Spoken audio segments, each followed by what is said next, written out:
Mi madre y yo lo plantamos en el límite del patio donde termina la casa.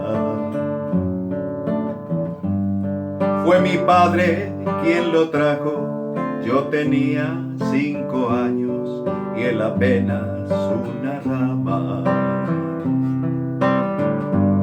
Al llegar la primavera, abonamos bien la tierra y lo cubrimos de agua.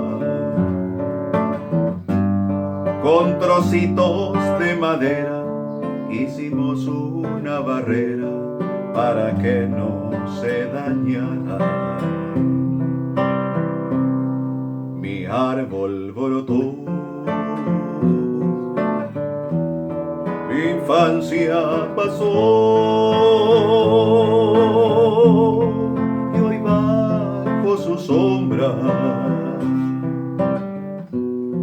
que tanto creció. Tenemos recuerdos, mi árbol y yo. Con el correr de los años, con los pantalones largos, me llegó la adolescencia.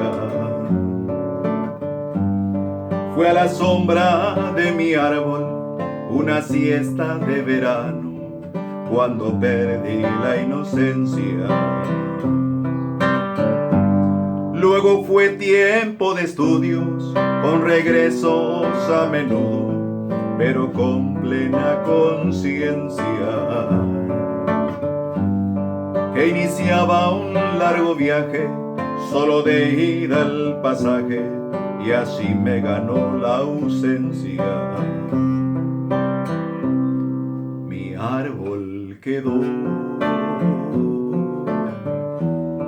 y el tiempo pasó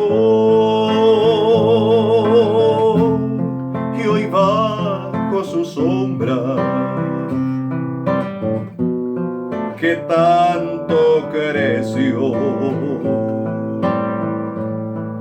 Tenemos recuerdos, mi árbol y yo.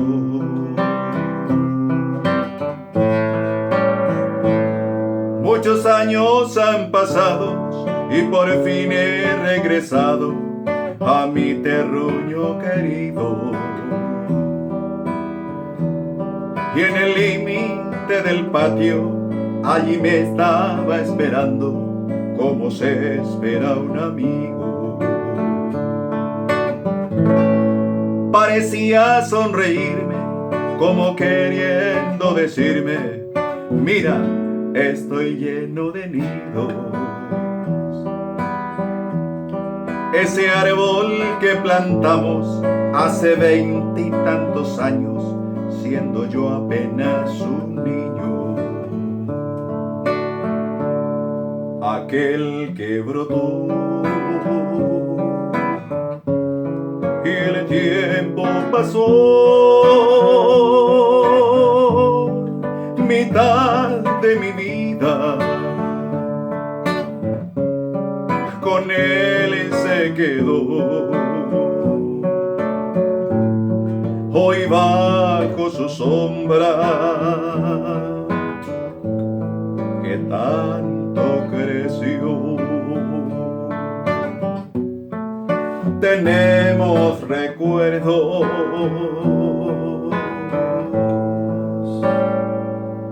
mi árbol y yo.